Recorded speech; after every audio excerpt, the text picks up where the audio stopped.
It was dark. The streets were decorated with garlands of festive lights, but the windows of the nearest cafe were lit. The area in front of the establishment was empty of customers. The light from the windows foreshadowed a cozy atmosphere inside. 2 employees of the cafe were leaving work. They said goodbye to the manager with a smile. The green-eyed brunette wished Yoonju and In-ho a good journey, and she herself held a smartphone in her hands, standing at the cash register. Then the phone rang. It was President Chung Young-gae calling. Our heroine wondered what number it was already, and she didn't know if she should answer. For several days now, the girl had been constantly dizzy due to a slight fever, and again she tried to cope with the unpleasant sensations that had rolled over her. She decided to finish work as soon as possible and go home to rest, and also to forget about the phone calls that were bothering her and to get a good night's sleep.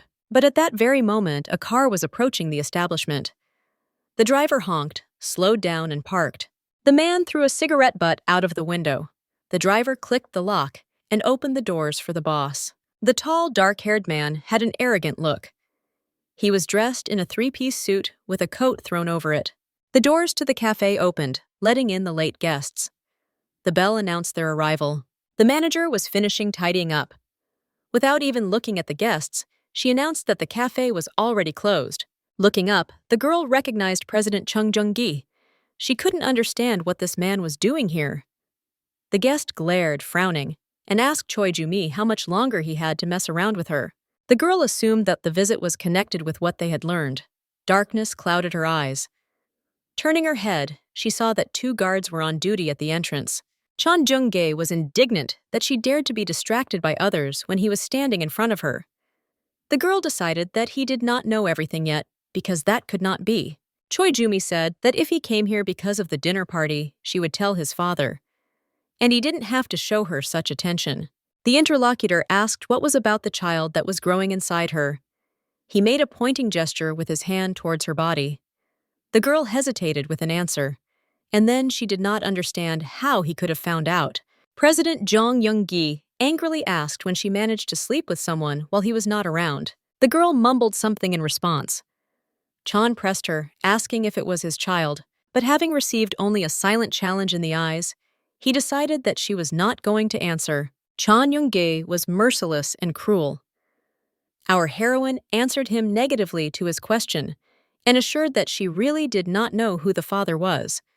After all, since the moment of their intimacy, she had 2 partners. The man asked if Ju-mi had fun, and the girl brazenly asked if she thought she only did that with him. Young assured that even though it was her, if it was a lie, he could get very angry. The partner doubted that she could be capable of changing partners so quickly. Ju-mi insisted that he was mistaken, but in any case, this child had nothing to do with him. It was not up to him to decide whether to get rid of it or give birth to it, so the man should just leave. Young grabbed her abruptly, without further ado, and dragged her along. The lady resisted and asked to wait. Soon the car door lock mechanism clicked, and Ju-mi was forced to find herself inside the car. In a dissatisfied voice, she asked where they were taking her. The ex-partner asked her not to worry, assuring her that he could not do anything bad to a pregnant woman. Yoonga was smoking a cigarette. The smoke from it was coming through the open door into the car. It made the girl feel sick. The man stubbed out his cigarette with his sock, displeased. He said it was simply unbearable. The ex held out a handkerchief to Ju-mi. She refused, assuring him that there was no need. But he insisted. The girl covered her face while squeezing her stomach with her other hand. And Yoonga, observing her behavior, thought that she had not intended to get rid of the child from the very beginning. The man took the passenger seat next to our heroine. She asked not to worry, assuring that she would not ask her partner to take responsibility for the child, even if she decided to give birth. Yoonga called her by name. The girl turned away from him. The ex-husband asked arrogantly who would want to marry her. He ordered the driver to go buy something to eat that was safe for pregnant women. And he said that it would not be worth it to starve before the baby was born. The assistant answered briefly that he understood everything, and he got out and slammed the car door. Ju-mi continued to insist that she didn't need anything. The ex was twirling a cigarette in his hands. Putting his hand on the girl's head, Yoonga told her in a commanding voice to get some sleep, and then he closed her eyelids with his hand. Our heroine asked herself how it all turned out like this. The price of one night turned out to be too high. That time, sweat was pouring from the partner's body onto Choi Jumi. The partner was rude to her.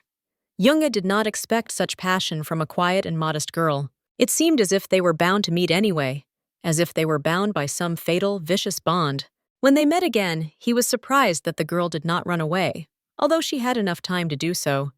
It seemed to Yoonga that the lady wanted to play with fire. To Jumi, meeting him seemed like something between coincidence and inevitability. Anything was possible. Some time ago, it was a clear moonlit night. The lights of the skyscraper were on, and there was a turbulent life outside its walls. The girl cut herself a piece of meat. After a short snack, she took a sip of red wine. Yoonga sat down in front of her. Our heroine asked herself why he had come. It was already 10 o'clock in the evening. She had already thought that he would not show up at all. Jumi was upset.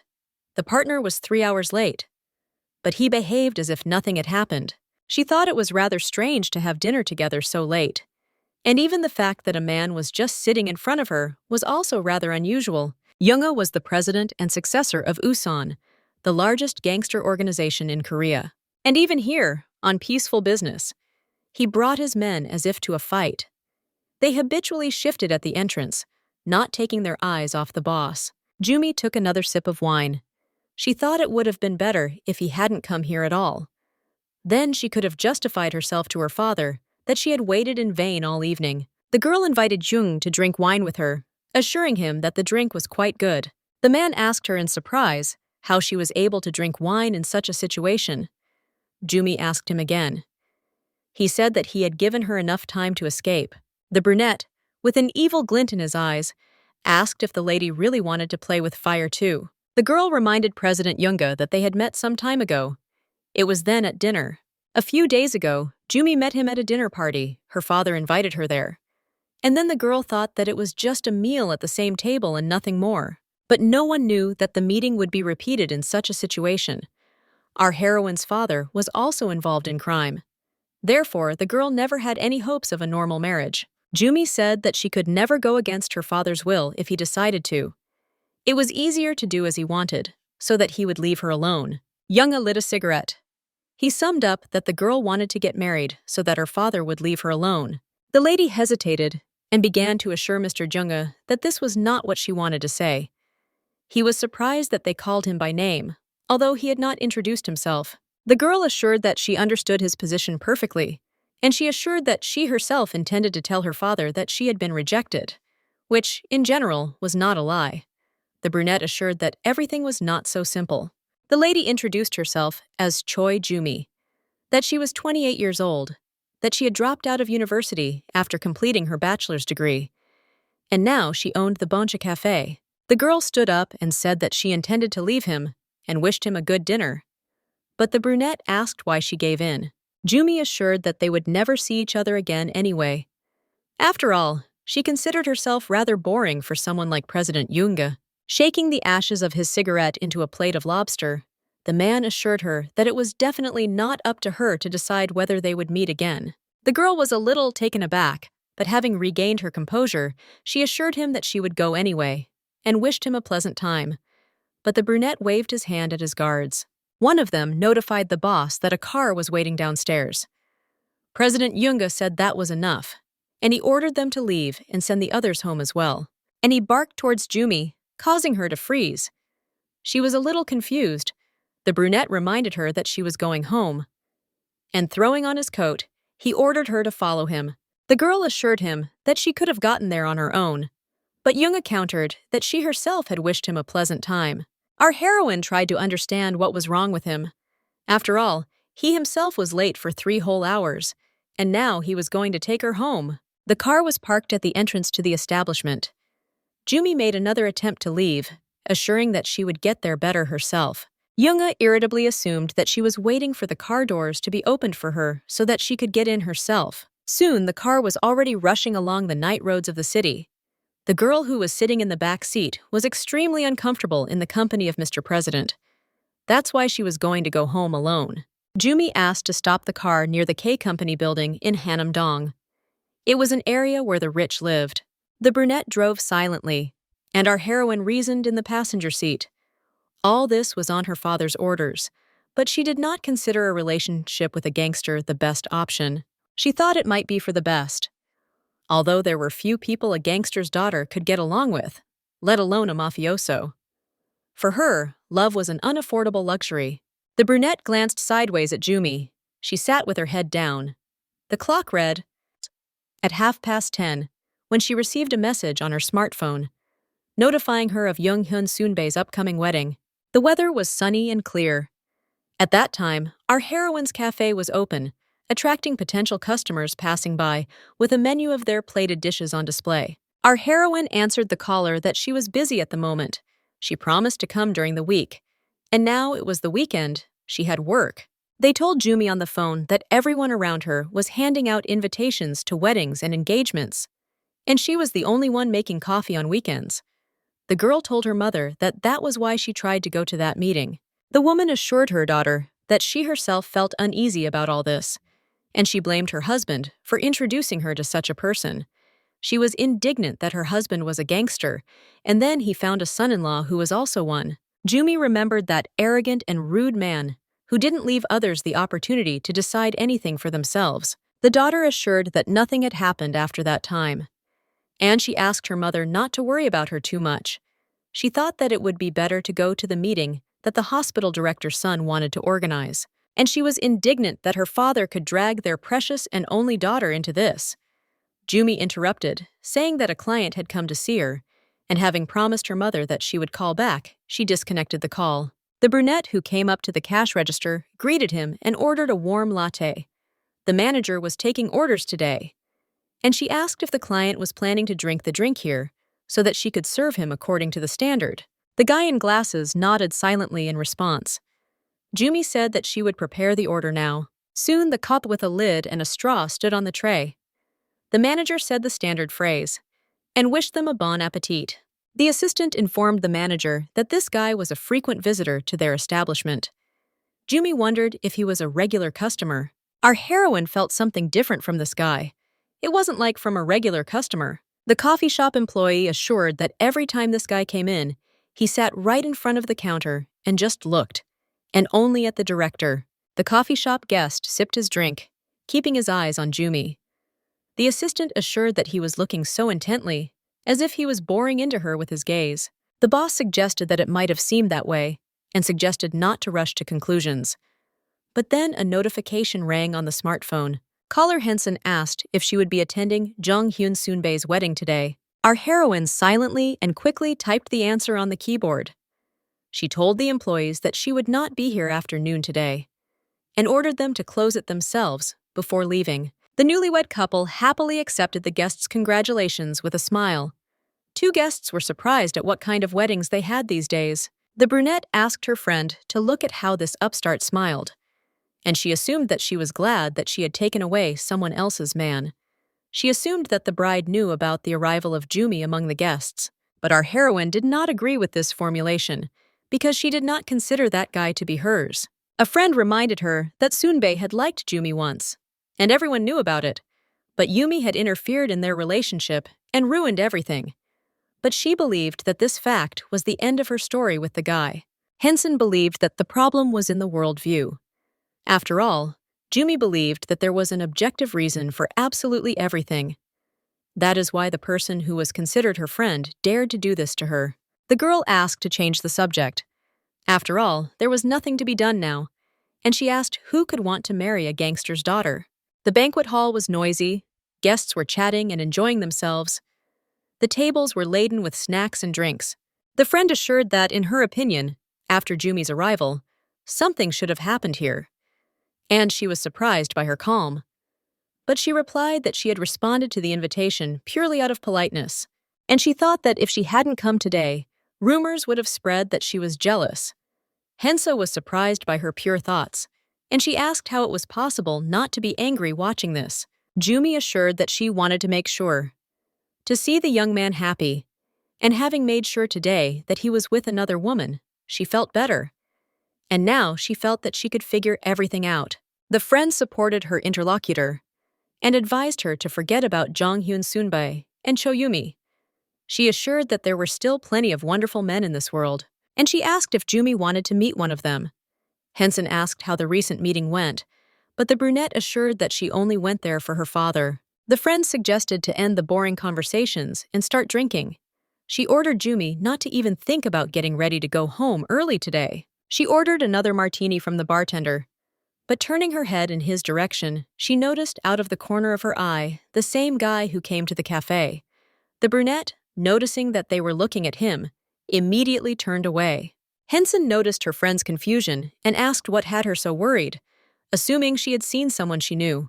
Jumi insisted that she had imagined it, and suggested that she had become too sensitive because of this wedding, and that was why she had imagined things. The friend said that her boyfriend suddenly called her, and that's why she had to leave urgently. She said goodbye until next time.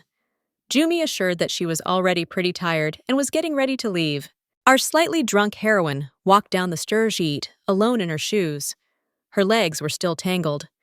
The clicking of her heels could be heard along the street. And following her at a distance in sneakers was the same guy who had been in the cafe that morning, and then at the event in the evening. At some point, our heroine saw something and she turned around abruptly. But no matter how hard she looked, she still didn't see anyone on the deserted street.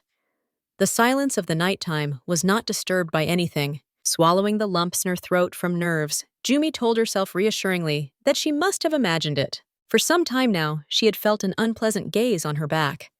This had happened in her past. When the girl was studying at the university, a man who was fighting for power with her father ordered to threaten her. And now Jumi couldn't let go of the feeling of being looked at, just like that time. Then, Jung-hyun Sunbae was nearby. Stopping near one of the cars under the house, our heroine froze. She decided to check if she imagined it or if she was being followed. Jumi concentrated her gaze on the rearview mirror of the car, and she saw the same young man there, wearing glasses and a green hoodie under his jacket. Darkness covered the girl completely, and she began to tremble slightly. Then someone called her by name, which in its unexpectedness caused her to shudder. Mom took Jumi by the shoulder and asked why her daughter was so scared. The woman scolded her for not answering her calls and asked what she was doing that she was going home so late. Jumi asked her mother where she had come and why she had left the house at such a late hour. She said that she wanted to talk. That was the purpose of her visit. The mother asked if the girl had been drinking. She answered affirmatively, adding that only a little. There was a suggestion to go inside, because it was getting cold outside towards night, and the wind was chilling to the bone. Soon, amber tea was poured for two in porcelain cups on the table in the living room. Mom took a sip of the hot tonic drink and asked Jumi how it all went. The girl asked what she was talking about. The question was about a date. The girl asked how many times she had to repeat herself, and she assured that they had just talked and gone their separate ways. The mother was pleased with what she heard. She assured that she had arranged a meeting for the weekend, and she told Jumi to go there without fail. The girl asked with whom exactly. He was the eldest son of the director of the Henson Hospital, and if the woman had known that her husband would do this, she would have made an appointment even earlier. Our heroine was indignant. But the mother was against Jumi having a husband like that in addition to her father. She assured that she wanted a quiet life, and she considered it unnecessary to sacrifice her only daughter for the sake of business. But she assured that she did not want to talk about this. Jumi asked her mother what the hospital director himself thought about such a relationship. Frowning as if from a headache, our heroine asked what they would do when they reported everything to their father, and her mother suggested not telling him anything for a while. She assumed that anything could happen, and suddenly a relationship would emerge. Then she could give her father an ultimatum. Her mother, for her part, promised to put in a good word. Jumi said she was tired and wanted to rest. Her guest herself realized that it was already so late, looking at her watch. Having promised to call each other, they said goodbye. Our heroine was soon already lying in bed. She could not understand why this day seemed endlessly long to her. There was a strong wind blowing outside the window, and the girl had a strange premonition that the coming winter would be especially long and cold. On a weekend evening, our heroine was again at the building where her last blind date took place. Walking through the hall on the first floor, she asked herself why the meeting was scheduled in this particular hotel. It seemed like some kind of obsession or déjà vu. The feeling that everything went wrong from the very beginning did not give me any peace. The girl reassured me that it would just be dinner and that would be the end of it. A business card was held out to Jumi. Lee Taeju smiled widely as he introduced himself. He was a tall, brown-eyed young man with a childish expression on his face. His brightly colored accessories emphasized his simple nature. Lee asked his interlocutor if he had understood correctly that she was Choi Jumi, and assured him that he knew a little about her from her mother. The girl absent-mindedly confirmed her identity and politely responded to the greeting. The interlocutor, without stopping smiling, asked if the girl had arrived safely. She concluded about him, an ordinary, normal person who also came here with a specific purpose. Her mother wanted to become related to the hospital director, who in turn wanted power in Usan. So today's meeting was not much different from the previous one. Lee claimed he was surprised. He said he had heard about Jumi's beauty, but he hadn't thought it would be that beautiful. The girl smiled modestly, without looking up. The girl was pleased in such an environment. She was immersed in her thoughts. The interlocutor misinterpreted her silence and began to assure that his words were not simply out of politeness. And Jumi continued to compare men. And compared to the other one who was here a week ago, Lee acted natural and friendly. Unlike that, he didn't keep himself waiting alone for long. And when the food arrived, he didn't treat it like trash or an ashtray. Our heroine asked herself why she was constantly thinking about that day. And catching herself on this, she tried to concentrate on the interlocutor in front of her. Lee said he was glad that Jumi wasn't offended and suggested they start eating. Over dessert, the man told them that he had a younger sister, but she didn't care about him, so his partner won't have to worry about how to improve relations with his relatives. Jumi was about to finish her coffee and leave. Lee assured his interlocutor that he had heard that she had a coffee shop in Hanom-dong. Then what she saw horrified the girl, and her pupils narrowed. The employee of the hall saw off Director Chan, accompanying him. Among the companions was her father. The entire group of people, accompanied by a restaurant employee, inexorably approached our heroine's table. Jumi remembered with horror the conversation with her mother, that there could have been a scandal. That's why she asked her father not to tell her anything for now. And she asked herself why this was happening now. Our heroine did not take her eyes off President Yoonga. Lee, seeing the confusion in his interlocutor's eyes, asked what was happening to her. She assured him that everything was fine. Chan Young silently frowned and deliberately walked as close as possible to the table of the girl and her interlocutor, thereby demonstrating his presence to her. Soon the entire delegation passed by.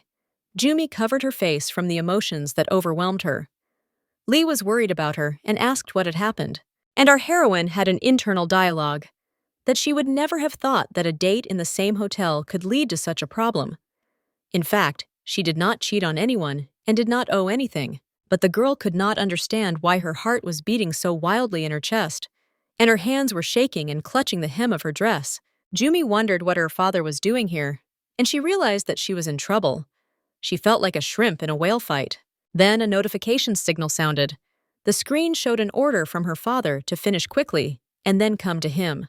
The girl knew that her father was not known for his politeness. Getting up from her chair, Jumi suggested finishing for today.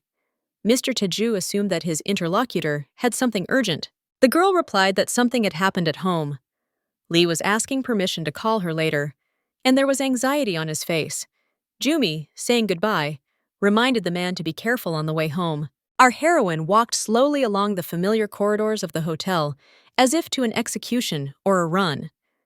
The heels of her shoes clicked on the tiles, inexorably bringing the hour of an unpleasant conversation with her father closer. Looking at the phone screen, our heroine asked herself what she was doing at all. Jumi stopped abruptly. The one who had been following her like a shadow for some time stopped just as abruptly. Our heroine, realizing this, froze in place. Darkness covered her consciousness. They were breathing down her neck, and she did not even dare to turn her head back from fear. Having lost control of herself, the girl accidentally dropped the smartphone from her hands. The gadget fell to the floor with a dull sound. Jumi herself fell to her knees next to him, clutching her chest. She wondered who the man was and what he was threatening her with. A little later, having come to her senses and standing on her feet, our heroine approached her father's office. There were 2 guards standing there. The chief was informed that his daughter had arrived. When the girl entered the office and saw that Chan Junga was sitting at the table, Dad invited Jumi to sit down She was convinced that it was the same man. The father assumed that Jumi was having dinner with a friend, and he informed her that he had ordered her favorite wine. The girl could not calm down that a regular customer, the one she had met in the restaurant and just now in the hotel, was the same person, and she assumed that stalking was targeting her. It would be difficult to convict such a person. Even if there were 1,000 pieces of evidence, the punishment would be minimal. When Hye-sung talked about it, our heroine wasn't too worried, and she wrote it off as a coincidence. The girl assumed that she was overreacting because she had encountered something like this before. She remembered how her father scolded her and told her to do what he said. In exchange for admitting that his daughter was having a hard time, he promised to give her a cafe or a hotel in Hanam-dong so that the girl would become independent. Dad had given her permission, but he could also have ordered her to come home. This stranger had only been following her for a few days, and Jumi was not herself. She needed to be sure, but our heroine winced, not hearing the question, lost in thought. Mr. Chan assumed that she was on good terms with his friend. The girl confirmed that they got along. The father was angry with his daughter, and Jumi calmly replied that they just came to have dinner. She had no idea that she would meet someone she knew here. Turning to the president, she asked how he was doing, and assured him that she was going to contact him later. The man raised a glass of whiskey to his mouth and smiled. Jumi liked his dimples. He usually didn't smile, but only slightly raised the corners of his lips. That's why it was impossible to see the dimples on such a cold face before. Although Chan really had everything, Mr. President assumed that the girl had already been drinking with a friend and that she had enough alcohol for today. But the girl handed him a glass and thanked him for the wine. Younga asked Jumi again if she was glad to see the young man, and he noticed that she had had quite a few interesting meetings. The father, hugging his daughter, said that she was very shy, usually very quiet and taciturn. The president put out his cigarette and replied that he disagreed. He did not consider the girl shy. He stood up abruptly, getting ready to leave. Dad asked Jumi to get up quickly because the guests were leaving. Later, they all went outside together. The girl felt very uncomfortable with them. She told her father that she would go first, but he got very angry and said that he had something to say to her. The people seeing the guests off wished them a good journey. The girl was very angry with her mother for listening to her and coming to the meeting in secret. Mr. Chan opened the window of the car and offered to give Jumi a lift. He assured her that they were on the same route. The girl was very surprised and at the same time happy. But the young man added that Director Choi was here, and so there was apparently no need for that. The car suddenly started and began to drive away. But the girl asked to stop. She replied that since it was on the way, she asked to give her a lift and drop her off where she had been last time. The young men's eyes met. The girl immediately got into the car. She thanked the man for giving her a ride, but he objected that it was a very stingy thank you. Jumi wondered why he decided to help. He couldn't get drunk from a couple of glasses of whiskey. They looked at each other in silence. The girl thought that his firm gaze was filled with emotions. She became very curious why, and she decided to ask about it out loud. The president was surprised and replied that he himself did not know.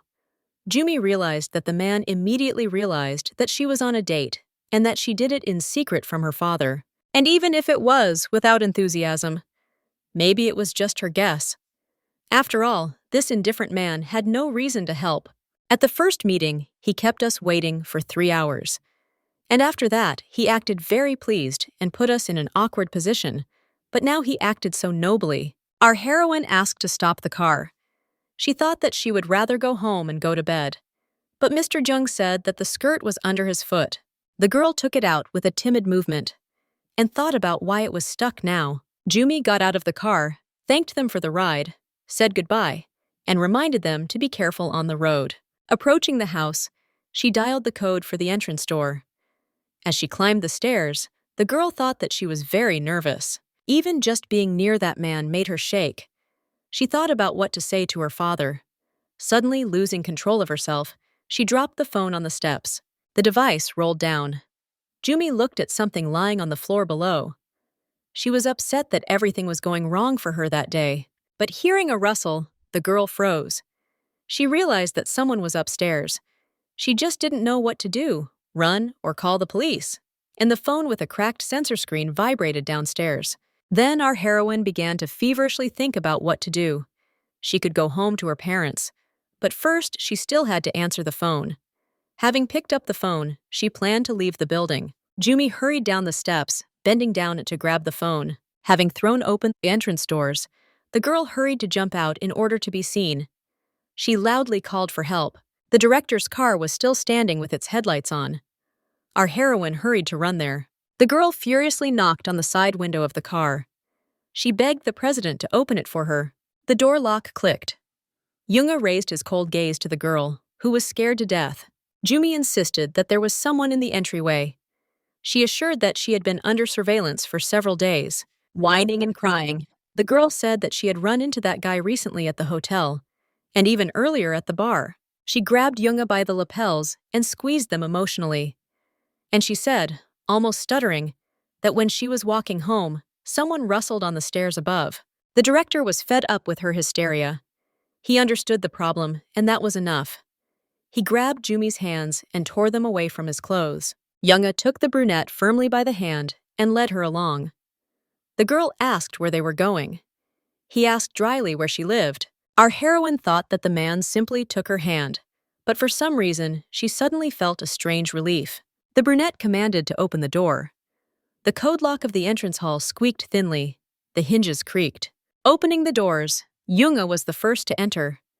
Our heroine stood at the threshold in complete confusion. Turning his head in different directions, the guest began to examine everything with the particular care of a gangster. Pointing to the ceiling, he asked Choi Jumi how long it had been there. The girl followed his gaze and understood what he was talking about. She replied that the fire alarm had always been there, but the gangster assured her that she was wrong. There was a small red light shining inside the device. It looked like the real thing, but it was actually to the right. Yoonga climbed in and removed the suspicious device. The girl guessed that it could have been a hidden camera in that case. The gangster said that since there were no signs of a break-in, the camera was most likely installed yesterday or today. He assured that he had found nothing else suspicious. The girl asked whether the villain could have known the code to her apartment. Yoonga answered in the affirmative. Our heroine imagined that perhaps today this strange man could open her door. Her hands began to tremble. She was going to look up how to file a police report on her phone. But she couldn't hold the device, and it fell to the floor. The sensor screen was covered in small cracks. Yoonga picked up the smartphone and looked at it appraisingly. The girl extended her hand, asking for her thing back. She was going to call the police station. The gangster clenched his fist so tightly that pieces of plastic flew from the device, rendering it completely unusable. Jumi was horrified and asked if he had broken her phone, what she had said about calling the police in front of the gangster. The brunette remained silent in response, only pressing his lips tightly together. Yoonga said that he couldn't stand things that irritated him. The girl suggested that he leave if that was the case, and she was already escorting him out from behind. But then she suddenly changed her mind, and she started apologizing. Jumi assured him that this was not what she meant, but whatever this psycho was going to do to her, it should not concern Jung Young-gae. After all, it was not his problem or responsibility. The gangster asked her to explain calmly whether someone was really stalking her. The girl tried to take the remains of her phone from his hands. Youngie assumed that it would have been much quicker and more effective for the girl to turn to her father for help than to these losers and lazy people. Our heroine was in a stupor. The guest asked irritably, was it really her hobby to make people ask twice? The girl believed that if her father interfered, it could only worsen the situation. After all, he didn't like the fact that Jumi left home. And upon learning about it, he would immediately demand that she return home. So she hesitated. How to say it? Yoonga smiled broadly and put forward his proposal. The first thing he did was throw her broken phone over his shoulder. Then he said that they needed to find one person. Soon the gangster was already calling someone. He explained that an unknown person had just left the Yanil building, and he asked to find out everything about him in detail, down to the smallest detail. After all, this person had installed a camera marking the apartment. Yoonga, interrupting the conversation on the phone, asked Jumi where she had seen that strange guy. The girl began to feverishly remember, replaying the events in her head. Our heroine didn't know what could happen, but just in case, she recorded information about that guy from the surveillance cameras as well as the time. But she didn't think she would give these recordings to the president. The gangster asked his interlocutor to call him as soon as he found that guy. He ordered him to grab the bastard by the throat and bring him to him. Darkness covered our heroine completely. And noticing the brunette's bestial gaze, she shuddered and hiccuped nervously. Younga handed her a piece of paper with notes about that guy. The girl looked dumbfoundedly at the gangster, then at the piece of paper. It was strange that he threw away the phone, but returned the note so carefully. Our heroine simply could not understand this man. Younga turned away and headed for the door. But the girl grabbed him by the sleeve and asked him to wait. Looking imploringly into the eyes of Choi Jumi, she asked the gangster if he had already left. The girl said that the guest had just arrived, and she was surprised that he had already left so quickly. The brunette assured that he had not loved. That kind of flirting. Jumi assured that she was not flirting at all. She was just afraid that the man could return at any second. The gangster asked her if she wanted him to guard her all night. Our heroine was surprised at herself. After all, she subconsciously considered him safer than that stalker. Wiping her eyes from tears, she assured that she had not meant that at all. Younga turned to the door, making sure it was closed. Then he went to the kitchen and opened the refrigerator to find an alcoholic drink. Having quickly and skillfully uncorked it, he deftly poured red wine into the glass, and bringing it to Juma, he ordered her to drink it. Our heroine timidly took the glass by the stem and drained it to the bottom, sip by sip. The girl handed it over and asked for more. She asked for forgiveness from Mr. President. Jumi assured him that since he had agreed to help her, it would be worth keeping everything a secret from her father, and she claimed that it was harmful for him at his age to worry about trifles. Another glass was being filled with wine. The girl looked at Younga with a tired look and asked him to stay at least until she finished drinking. The gangster asked again. Jumi assured him that it was not because she was scared. The girl said that Younga had decided to help her out anyway, but he insisted that he hated wasting time. Our heroine noticed that he had helped her anyway, but he hadn't let her call the police. So now all the responsibility lay with him. The gangster said that she irritated him. Chon Young-ji was furious, and he asked her opinion whether he had any important things to do besides guarding drunk girls in their apartments. Jumi assured that she was honestly scared, and she claimed that something similar had happened to her once before. The gangster chuckled and asked if the girl thought he was dangerous. The girl, without raising her eyes, said that he was not a very good person, but at least they were acquainted, drag with each other, and he was on pretty good terms with her father. Younga philosophically voiced that there was nothing more dangerous than carelessness. The girl asked again. He told her to drink the wine and not pay attention to him, and Jumi obediently drained the glass in large gulps. Soon the last drops of wine were drained from the bottle. This was already the fourth bottle drained. The drunk girl was lying on the sofa. She was barely moving her tongue as she tried to sort things out with Chon Young-ge. Jumi asked if everything was allowed to the president, and if so, then she was also the president of her cafe. The brunette tried to reason with Choi Jumi, and at least help her sit up, but she resisted and told him not to dare hurt her. The brunette lifted the girl up so that she could see his face and began to sober her up. And he said that if she didn't come to her senses right away, he would undress her and take her out naked into the street. In fact, the girl deep down regretted going to her ex's wedding, and now she thought that she shouldn't have gone there. She told her friend the opposite, but that didn't mean it didn't hurt at all. Jumi thought that she had lived somehow wrong. She was already 28 years old, and looking back, she realized that she had never done things her way. The girl couldn't even choose love, although it was available to all people in the world, and now it won't be the way she wants. The brunette asked not to do anything that they would both regret later. Jumi staggered and said that all she had ever done in her life was feel sorry. Now she was not going to do that anymore. The gangster held the girl so that she would not fall. Our heroine, feeling herself in safe hands, pressed herself against his chest. Soon she heard his heartbeat, and she was surprised that this man had one too. The brunette pushed Choi Jumi away. She asked why he had such big breasts. Restraining himself, the guest asked her to come to her senses as soon as possible. The phone rang.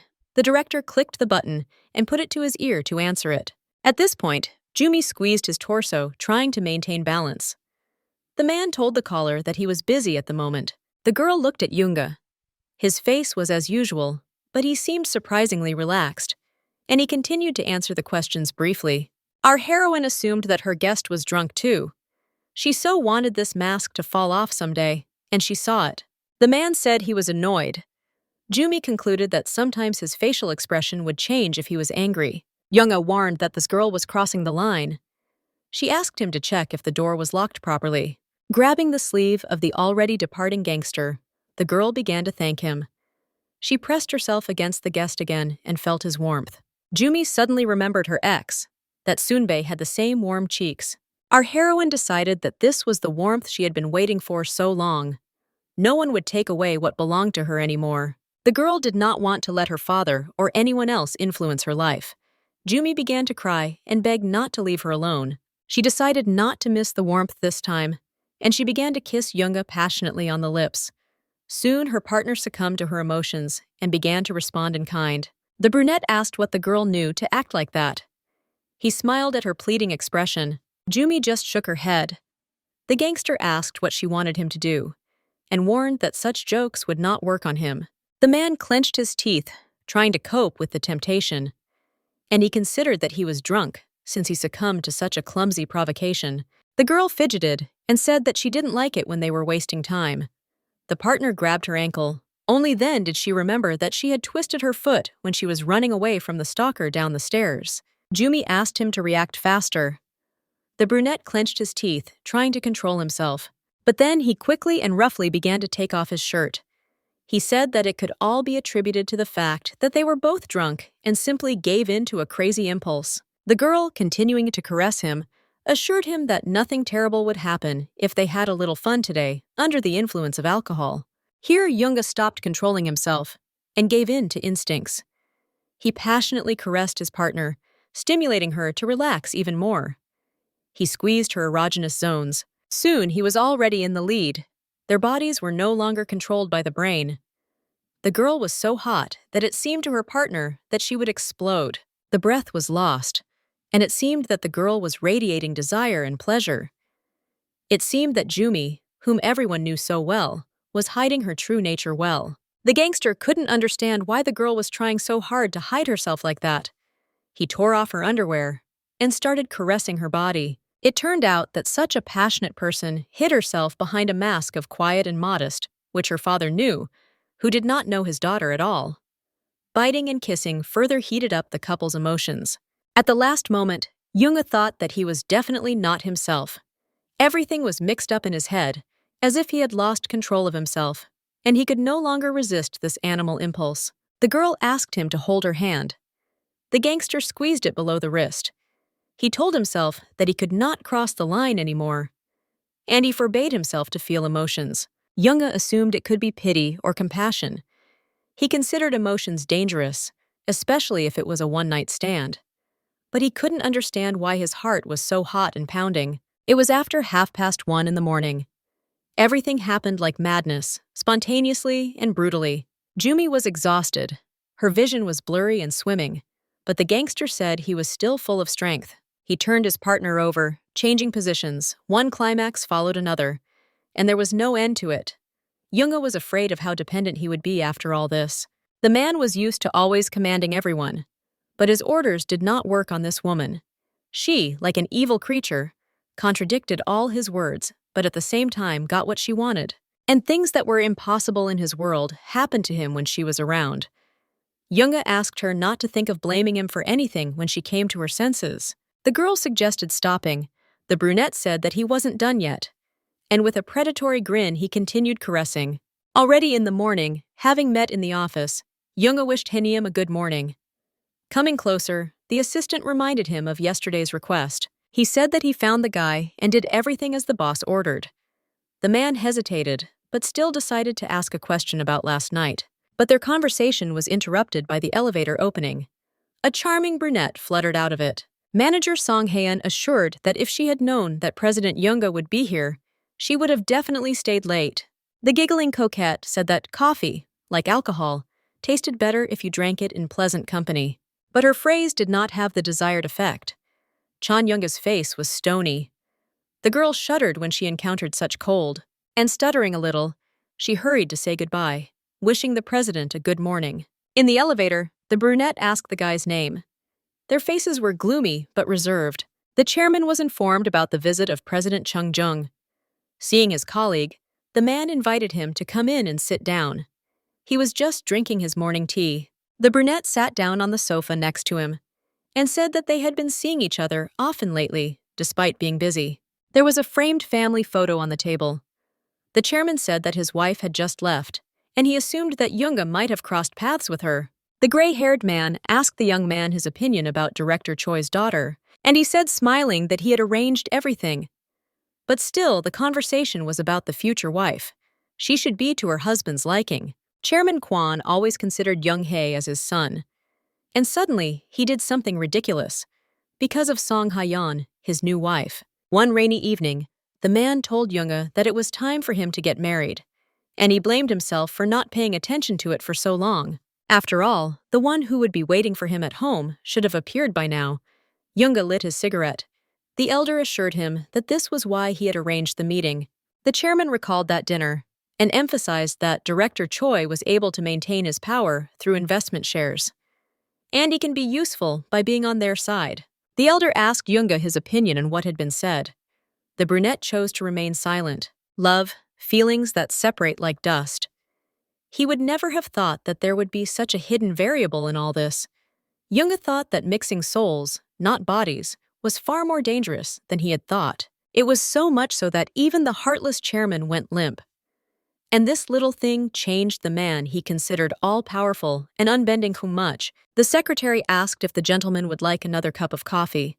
The boss said that was a great idea. He offered Junge some as well, and assured him that his wife had given him these coffee beans. Their aroma was incredible in his opinion. The brunette said that he had recently received a call from Japan, and they wanted him to take on the completion of the PF project. The boss allowed him to do as he saw fit. The cafe employee noticed that the owner was a bit pale today, and she assumed that she had drunk too much alcohol yesterday. Jumi briefly confirmed this. The brunette noticed that she was already on her third cup of espresso and offered to make a cup of hot tea with lemon. Our heroine clutched her head and frowned. She realized that she had overindulged the previous night and remembered the night only in snatches. But she knew for sure that she had spent time with that man, Chon Jung. The girl shuddered as she recalled the details, and she told herself that she had simply gone crazy. She scolded herself that no matter how much alcohol she had drunk, it was unacceptable to do this with a man she barely knew. The employee, seeing the bright color of her face, assumed that Miss Jumi had a fever. The owner denied the illness, but thanked her for the tea. A colleague asked about the man, like the strange behavior of a regular customer of their cafe, and reported that today he was not there. Our heroine assumed with horror that Chon Young-gae could have been involved in this. After all, the man had risen to a solid level in the gangster organization and could have sorted everything out perfectly. Turning the cup in her hands, the girl began to doubt whether she had done the right thing. She had the feeling that she had gotten herself into more serious trouble by trying to get rid of the stalker. Jumi began to convince herself that it was just a one-night stand. The problem was that it was her first experience of this kind. But she was sure that for that man, it meant nothing at all. Fortunately or unfortunately, the girl remembered that night in fragments. And so she decided to consider it a mistake, and that's all. The bell announced that the cafe doors had opened. A friend came in and greeted Jumi with a cheerful smile. Henson asked her how she had managed to lose so much weight, and jokingly suggested that she had been working out all night. She wondered who she could have been spending time with to get so drunk. The girl laughed and asked not to say that they had also spent the night together, and Jumi decided that she needed another cup of coffee. Henson asked if everything was okay with her friend, and why she couldn't get through to her.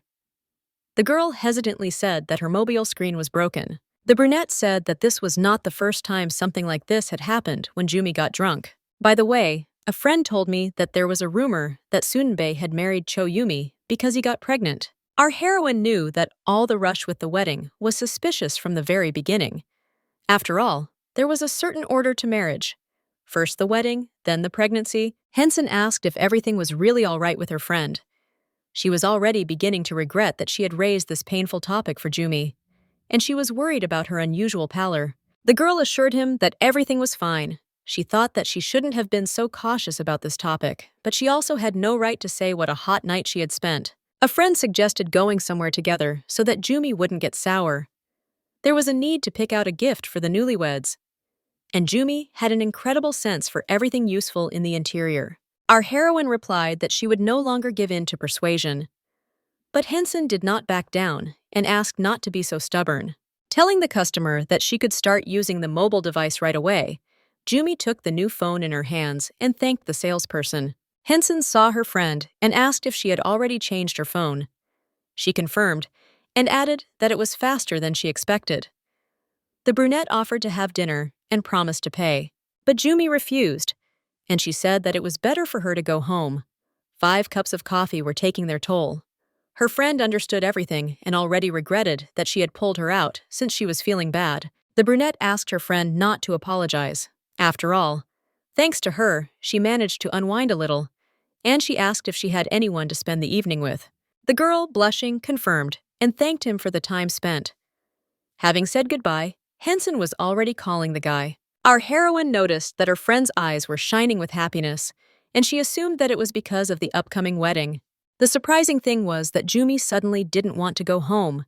She looked at the screen of the phone in her hands. She found the number of President Chung Young-gae.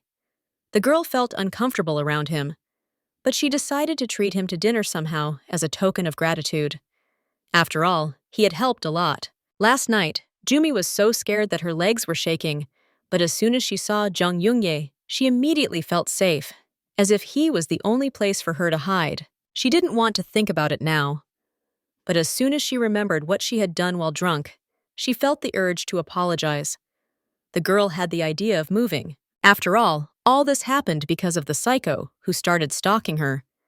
Then, a few meters from our heroine, the car door swung open. Soon one of the gangster's thugs came out of the car and bowed his head to our heroine. The girl recoiled in fear, or perhaps from surprise. She swallowed nervously and asked if her father had sent him, but he said that he had come here on instructions from President Young-gae. The girl was surprised that he could decide that because of one night, and she asked out loud what business. The thug silently went to the trunk and opened it. What appeared before Jumi's eyes horrified her. There lay a naked guy covered in bruises, and his glasses were lying right there. The girl shook with fear. She closed her mouth, holding back a scream. The brunette in the trunk mumbled something inarticulate. Our heroine froze on the spot, recognizing in this guy a stalker who had recently been following her everywhere. Because of his condition, she did not immediately recognize him. The girl instinctively recoiled from the open trunk of the car. The thug said that the man who was in the cafe and bar, and then in the restaurant. He was also at Jumi's villa last night, according to the surveillance cameras, and it was President Young-gae's order to bring him here for personal confirmation. The victim of the persecution turned away. It turned out that Young-gae wanted to be completely sure before dealing with him. But the girl was not sure that there was a need to beat the man like that. The gangster's assistant slammed the trunk shut and said that he would consider that they had given him permission to deal with that guy at their discretion. But Jumi asked him to stop. The girl asked with apprehension whether they were going to kill that guy. The thug couldn't say for sure. He assured that President Young-gae would make the decision himself.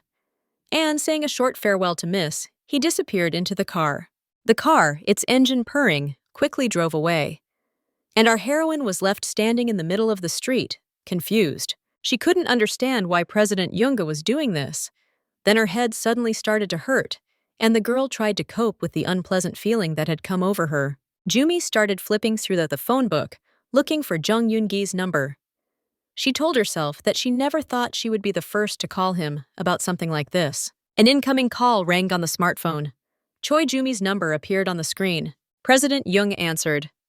The subscriber introduced herself, and nervously, she immediately got down to the problem.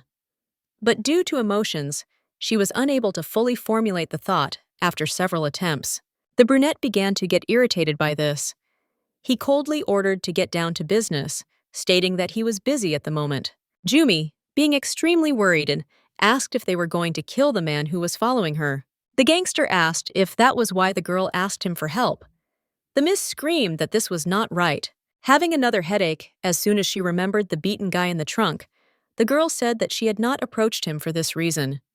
She assured him that she had made a mistake. Clenching her fist in rage, Jumi told the gangster that if she had known how things would turn out, she would not have turned to him for help. And since everything happened because of her fault, or rather because of her request, therefore— But Yoonga, without listening to her, rudely interrupted her, and he asked if Jumi would really tell that scoundrel the same thing, as if she herself was to blame for everything. The girl began to assure that she had not meant that at all. The gangster asked why it was necessary to complicate things so much if it was possible to figure everything out easily. Smiling, Yoonga summed up that she herself did not want to get her hands dirty. But at the same time, she felt remorse when others suffered because of her. He asked Choi Jumi to assess the extent of her selfishness. Our heroine couldn't find anything to say in response. The president suggested thinking it over carefully and coming in person. He hung up without saying goodbye. The girl called herself a hypocrite. After all, everything that came out of her mouth was nothing more than empty falsehood. And Choi Jumi considered herself a cowardly person. The sky was already generously strewn with stars when our heroine returned home. After the code was entered, the lock opened automatically, making a characteristic sound. A strip of light through the gap that appeared fell on the floor of the apartment. The girl immediately closed the door upon entering. She hung her head and sat down on the floor right on the threshold. She didn't want things to turn out like this, and she felt herself sinking deeper and deeper into the quagmire. The room was a mess after yesterday. Things scattered around, empty bottles of alcohol and dirty glasses, spilled wine on the floor. The girl got up and decided that she didn't have time to kill herself. She needed to at least tidy up her home. Soon things were in their places, and the apartment acquired a lived-in look and sparkled with cleanliness. An empty wine bottle rolled out from under the sofa. Jumi picked it up and was overcome with memories of the details of the previous night. The color flooded her face. The girl reproached herself for how she could have behaved so indecently with that man. She considered it unfair that she clearly remembered her chaotic appearance, but his mask of calm falling from his face was blurred in her memory. Choi Jumi wondered how far she was willing to go, and wondered if she was really asking for so much. All she wanted was to live like everyone else, peacefully. At school, classmates spread rumors about Choi Jumi, that her father was a gangster. The girls told her to her face that she was rich, and it was clear where all the money came from, and that only selfish scum hung around her. And she got it from the guys, too. Sometimes they would throw a football at her as if by accident, and then, smiling happily, apologize and say that they didn't notice her. That's why the girl tried to avoid the company of schoolchildren and kids in the yard, not making friends with anyone in particular. And seeing the beaten guy passing by, the girls started whispering that it was he who hit Choi Jumi with a ball yesterday, and they assumed that it was the work of her father, a crime boss. Her classmates didn't hang out with the girl because of this. They were scared. They could get beaten up if they touched her, and they thought that they could only ruin their lives with such communication. That's why Choi Jumi was always noisy but lonely. After all, everyone saw her not as a person, but as a bandit's daughter. But nothing has changed since then. And our heroine wanted to live a simple life. Fall in love calmly, get married, have children, and live happily. The girl sat down tiredly on the sofa and sighed heavily. She wanted a fate where everything was predetermined, not one where the choice would be hers, and the future would be created by her hands. The phone was ringing. It was an incoming call from Taeju. Jumi didn't immediately remember who it was, but when she answered, she recognized the young man by his voice. It was the son of the hospital's head doctor. The boy smiled, happy to meet them. His eyes shone with delight. Jumi said hello back, apologizing for not writing to him immediately after the meeting. Taeju suggested that Miss might be busy and asked if he was distracting her too much, but the girl assured him that she was just about to contact him to have a serious talk. Jumi admitted that she came to the meeting at the request of her mother. And at that moment, she was not seriously thinking about marriage. The girl realized that her mother would not have been able to insist on her position and the candidate for son-in-law anyway. After all, at all times, the last word was always his. The young man assured that he understood her perfectly, but nevertheless, he considered it right to end any relationship after hearing the reason personally. Jumi assured him that she understood his position, and she suggested that he tell his parents that Taeju had rejected her. And that would not be a lie. The young man said that he called her to arrange the next date and was refused. Miss said that at these words she began to feel guilty and offered to pay for the food. Taeju asked if the girl felt sorry for him, but she replied that she had no right to do so. Jumi insisted that she was there to avoid similar problems in the future. After all, her mother could have made another appointment without her knowledge. The young man admitted that her mother had already called. She was curious about how the date had gone that time, and she complained that her daughter hadn't told her anything. Jumi assured him that their possible union would only be a marriage of convenience and asked him if he wanted to get married himself. Suddenly, our heroine remembered that Chang Eungi had asked her the same rude question, and surprised at herself, she embarrassedly asked her interlocutor to forget what she had just said. But Taeju said that everything was the same for him. He graduated from medical school at his father's behest, and also at the family's wish, he became a doctor in order to run a hospital in the future. All hopes were placed on him, as the eldest son. Jumi's father had power and wealth, which was what Taeju's family had counted on. Therefore, the young man was not particularly happy about the blind date that his parents had arranged for him. He was sure that if only one side was honest, the other would feel like a coward for keeping quiet. And sometimes all these expectations from loved ones caused a crushing feeling in the chest. This revelation left our heroine speechless for a while. After recovering from it, she insisted that it was too late to talk about it now. Jumi insisted that the young man seemed like a good person to her. He said that an honest conversation was much preferable to tears and lies, but it was hard to predict the future. And it could be that Mrs. Opinion would change, and they would meet again. The girl froze, not bringing the fork with food to her mouth. Taeju laughed merrily, seeing her reaction, and assured that he certainly wouldn't let her go so easily the third time. The interlocutor asked if he was making fun of her now. The answer was negative. The young man noticed that Jumi did not drink wine, and he voiced the observation that she never touched the glass.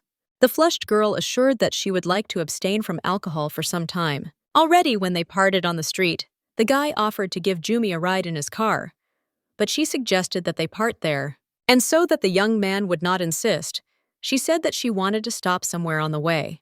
Without delaying any longer, our heroine resolutely walked away, her heels clicking rhythmically along the road. Uson was the corporation that our heroine's father worked so hard to make successful, and at the same time, the organization headed by Chung Jung.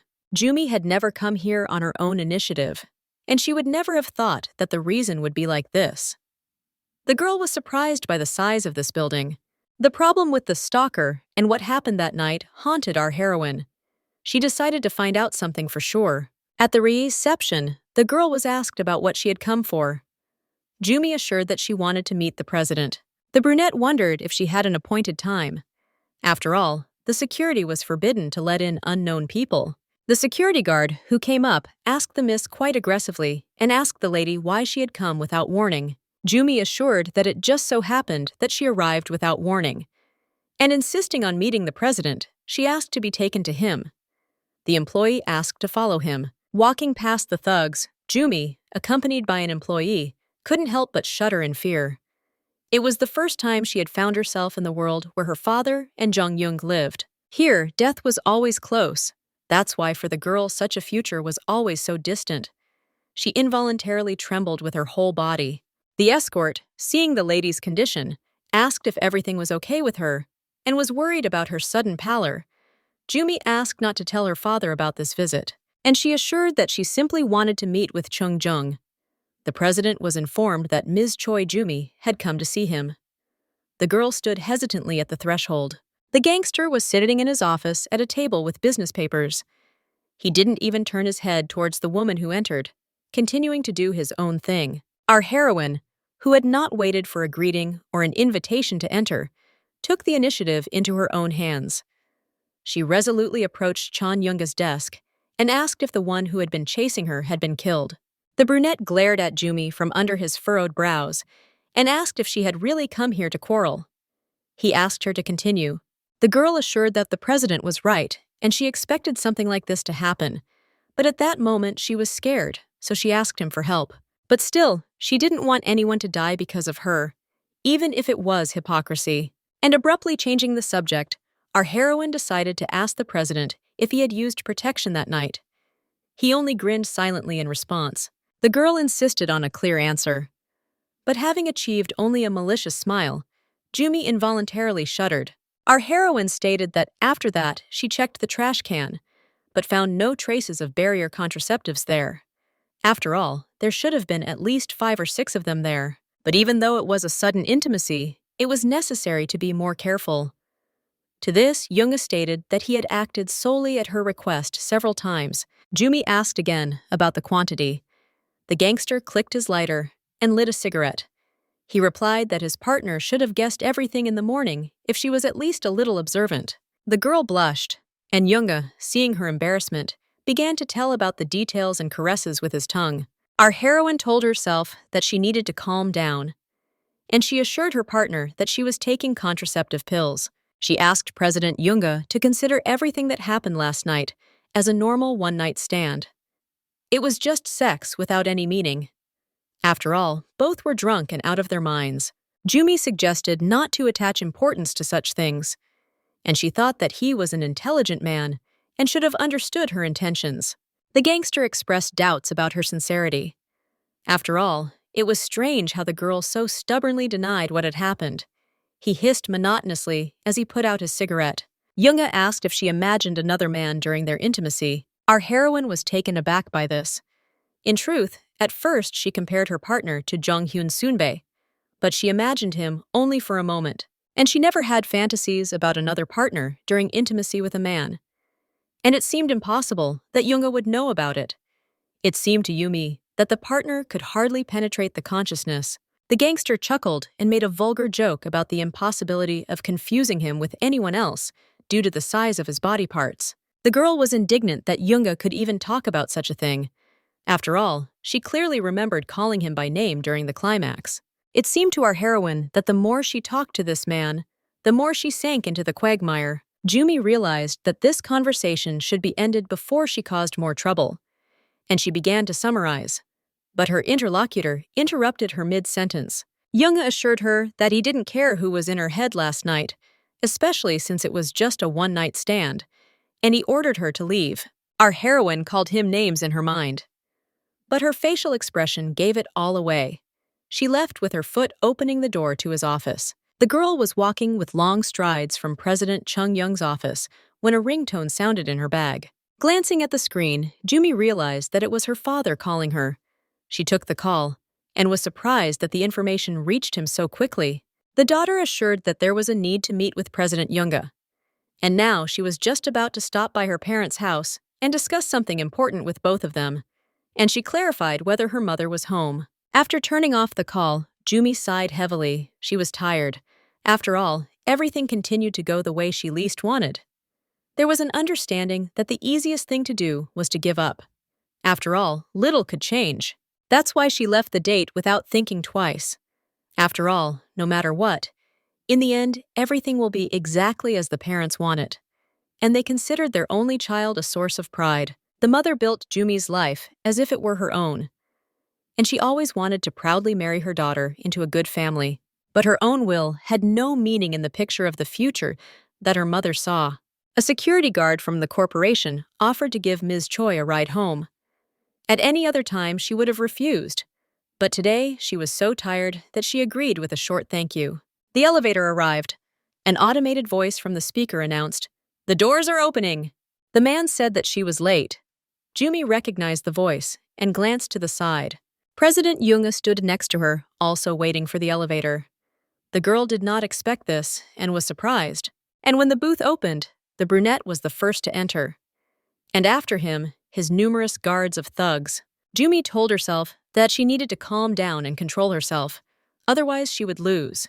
The brunette, who was the last one to enter the elevator cabin, said that thanks to someone she now had things to do, and she was forced to go where she didn't want to go at all. Yoonga asked with a laugh if the girl was always so bold.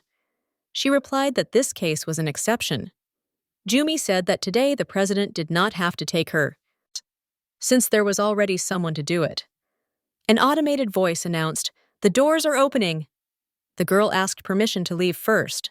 Walking with long strides through the lobby, our heroine silently wished to never see this man again in her life. Meeting him brought only chaos. But Jumi still couldn't understand why she felt so bad. The girl froze in place as if struck by lightning. She suddenly had a bad feeling. The mere thought of meeting this arrogant and ignorant man caused her to feel sharp emotions, burning her heart so much that it filled her with fear. And the girl's intuition told her how terrible this situation was. President Yoonga's car sped along the road at high speed. Fine and sparse snow was flying by. Director Woo Sung-jong-young smiled to himself. The driver found it strange to see his boss in such a state. He unconsciously uttered Choi Jumi's name. And it was no wonder, because all his thoughts were only about that passionate night. He believed that he had made a mistake, and he shouldn't have succumbed to the charms of a drunk and unaware girl. An uncharacteristic mistake had been made with unzipping his pants. Yoonga then lost control of himself from the pleasant swaying of his hips and passionate caresses. Now the brunette regretted that he had made a mistake, but at the same time, he did not consider it as such. He admitted to himself that he had acted impulsively then, and that being drunk, he had lost the ability to reason and control himself. The brunette clenched his fist at the realization of this. Yoonga saw a problem with this. And what particularly infuriated him was that he had lost his sobriety of mind that night, which was not at all typical. After all, even when drunk, he never lost his composure. And Jumi gave in so easily. And it wasn't even funny. After all, everything had gone wrong since that day. He remembered how the girl's father had fussed at the table, hitting on Chairman Kwan. Director Choi was delighted that the chairman had personally organized this meeting and booked such a stunning venue. Then the men began to discuss future business projects and the construction of Hangang. But this already seemed boring to Yoonga. The man recalled the conversation the day before. The chairman had told Yoonga about the need to settle down and find a suitable partner. But looking at the girl opposite him, nothing about her attracted him. And the stone face and eyes of a dead fish only discouraged the desire that was not there at all. It was surprising that during the feast, the young girl's expression did not change at all. It was immediately clear that she was Director Choi's daughter. The chairman then assured that the daughter was just like Mrs. Choi, and was therefore an enviable beauty. And he thought it was a good idea for her to become friends with his wife. Jumi said she had a bad character. That's why she doubted she could get along with her.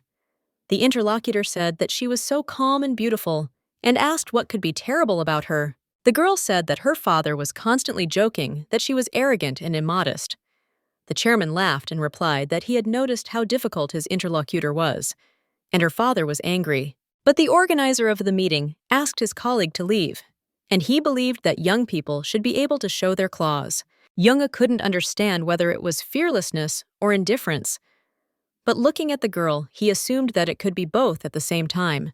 Her quiet and measured gestures were strangely imprinted in the memory of the young gangster. It was already late in the evening when there was an incoming call on the phone. The name of the subscriber appeared on the screen.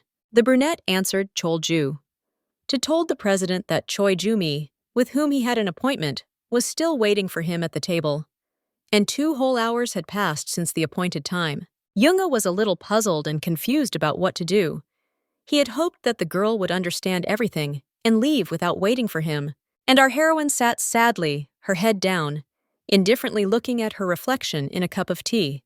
The young gangster stood for a while and simply watched his potential bride. He wondered whether the girl's action was stupid stubbornness or a wise decision. Then Choi Jumi's smartphone vibrated and almost immediately rang as a ringtone on the table. The girl answered the call. It was her friend Hisong. She asked if her friend would come to Sunbae's wedding. She said yes, and assured him that she was fine.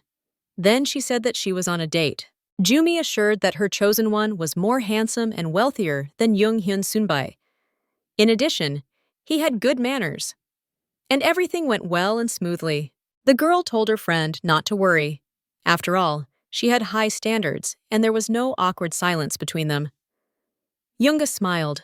He was just going to leave, but at the last moment, he changed his mind after that call. And he resolutely approached the miss who was waiting for him. Our heroine realized from the massive shadow hanging over her that she was no longer alone. And after briefly saying goodbye to her friend, she soon turned off the call.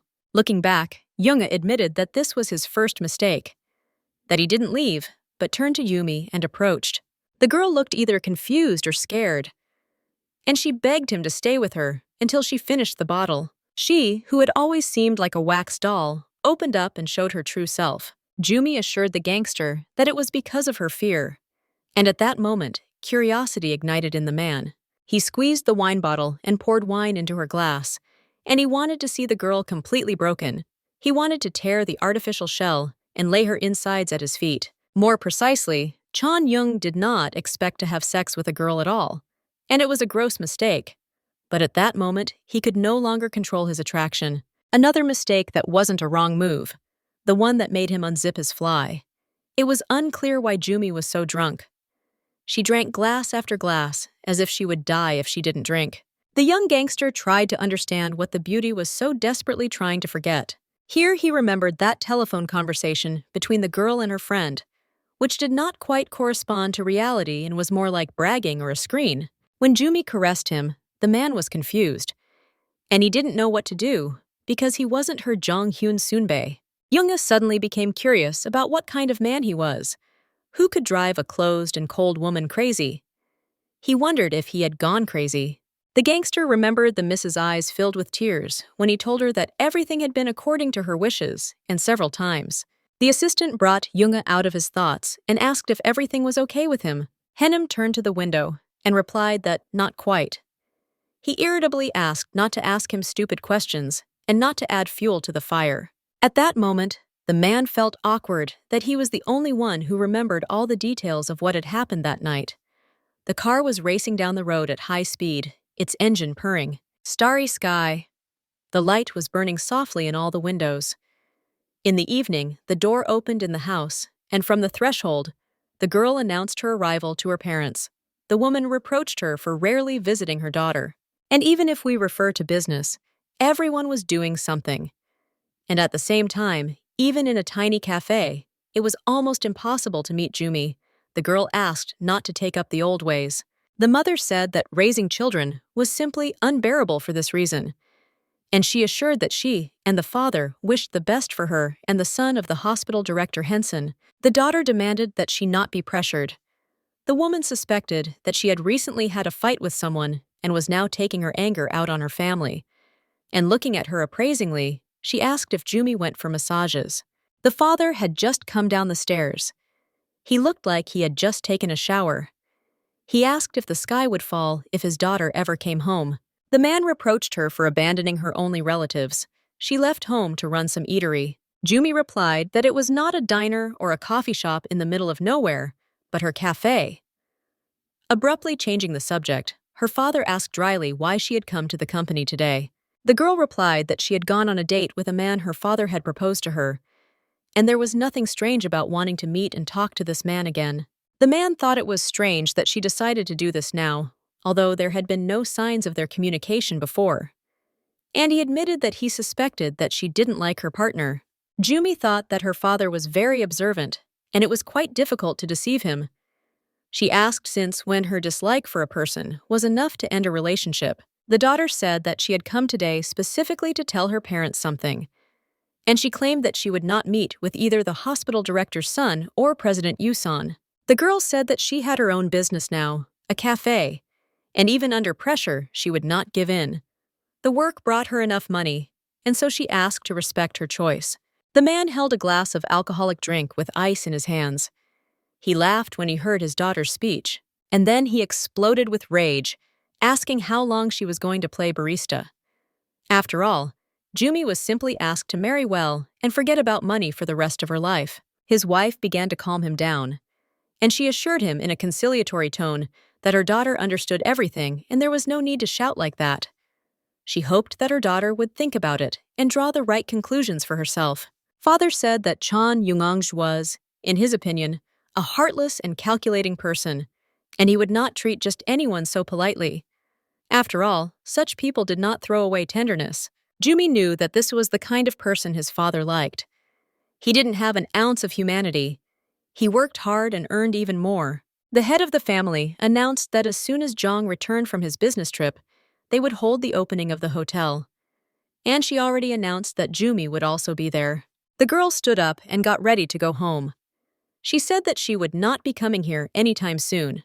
She also refused to go to meetings for the sake of marriage, and she thought to herself that it would have been better if they had had an abortion, since they wanted a son. And already moving towards the exit, without turning around, she declared that she was also finished with the hospital director's son. The mother screamed in frustration, but the daughter was already opening the front door with a creak. Already on the street, our heroine thought that her parents' words were quite true, and everything she ever had was given to her by her father. And even this man, who willingly volunteered to be her driver today, was her dad's subordinate. And he invited the lady to get into the car, opening the door for her. Jumi thanked the driver. She thought that since she had everything thanks to her father, she had to follow his will. And suddenly, she felt so pathetic that she was afraid to stand on her own feet without her parents' support. Our heroine told the driver to go. He fulfilled the lady's will. The girl thought sadly that she would not be able to come to her father's house for some time until she learned to stand proudly on her feet. It was snowing that evening.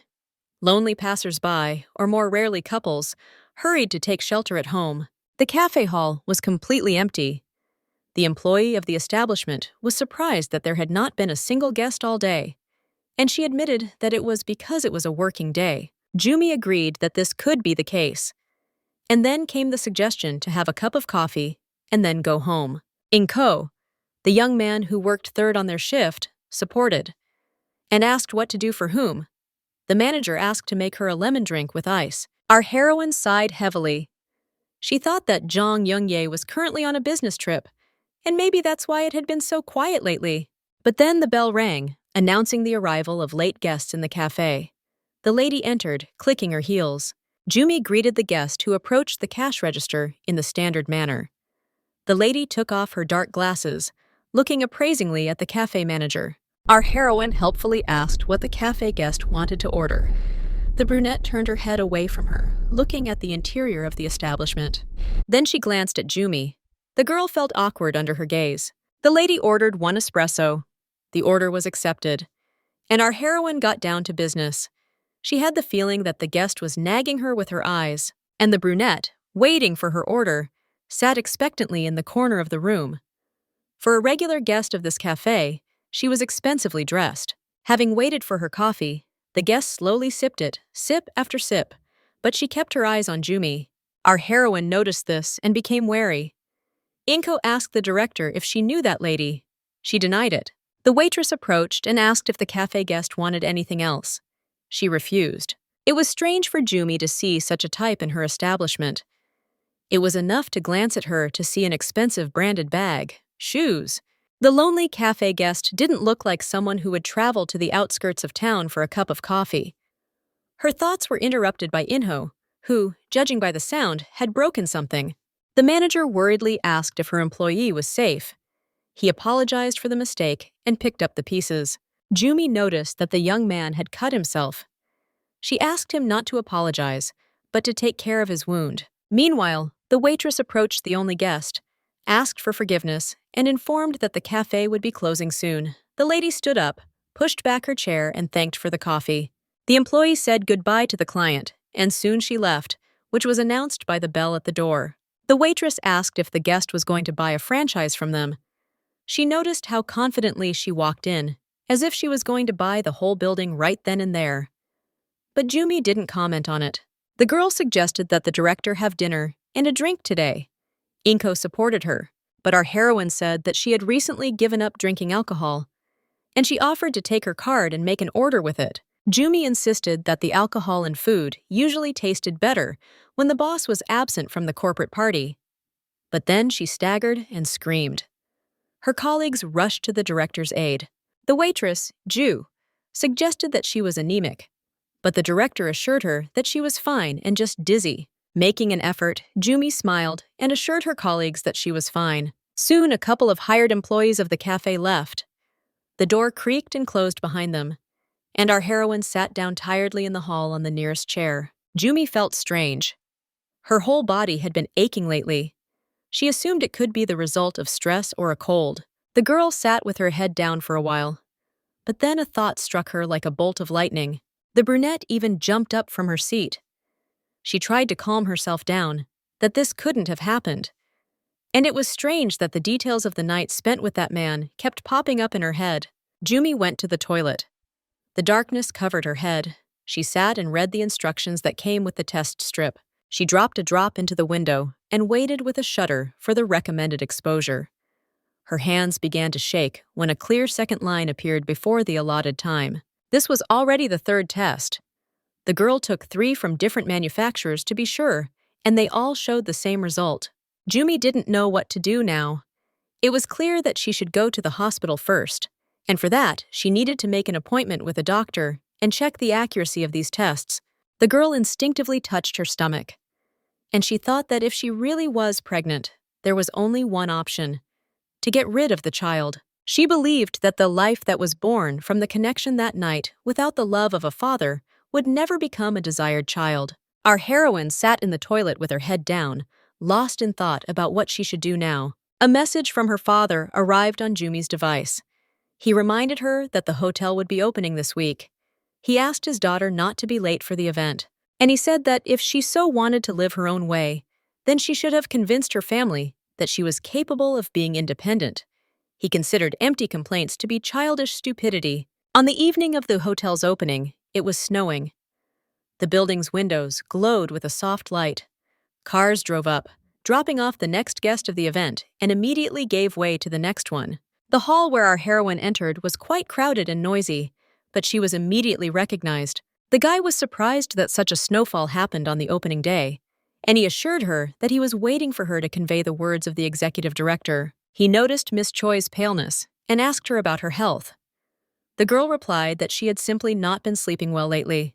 The doctor had previously explained to Jumi that if she did not take the pills on time, the effect could be reduced.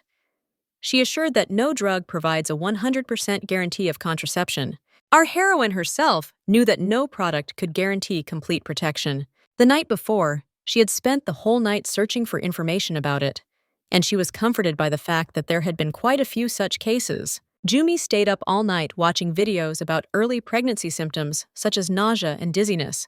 The young man reported that by order of the director, he was responsible for escorting Miss Choi Jumi to her private room, and he offered to carry her things there. The girl simply demanded that he give her the key, and she wanted to take her things herself. The hotel employee was surprised that she did not plan to be present at the ribbon cutting. Jumi assured that she was not eager. After all, no one was waiting for her there anyway, and she believed that she did not need to be patronized. She recommended the guy to return to his duties, and in the lobby, the final preparations were being made.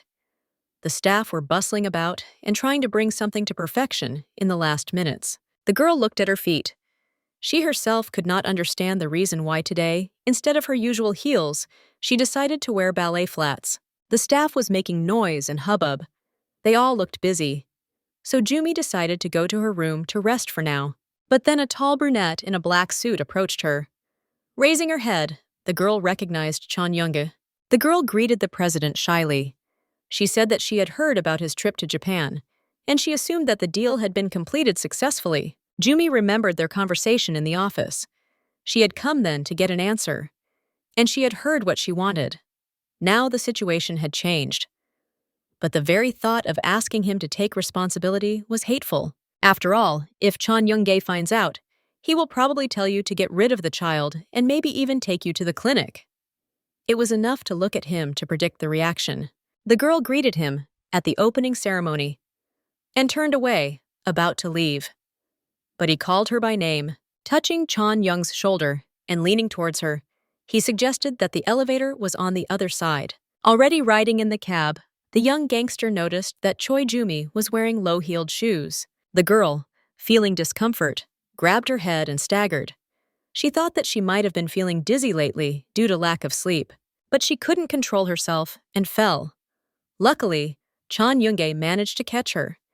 He grabbed her shoulders and asked if she was in herself and if she had eaten enough and on time. This tight embrace brought back memories of that night. The man was still the same. This chaos had only changed her. The girl assumed that he himself ate well, and she reminded him how he put out his cigarettes in a lobster instead of an ashtray. She looked Young in the eyes with a challenge. Jumi assured that she had eaten well. Therefore, there was no need to worry about her. She apologized for her irritability and asked for understanding. The gangster suggested that she stop being rude if she wanted understanding, and he asked where the guy who was assigned to her had gone, that now she was wandering alone. The girl replied that it was not far. Yoonga noticed that, even so, she was still lost and could not go without an escort. Our heroine was surprised by his concern.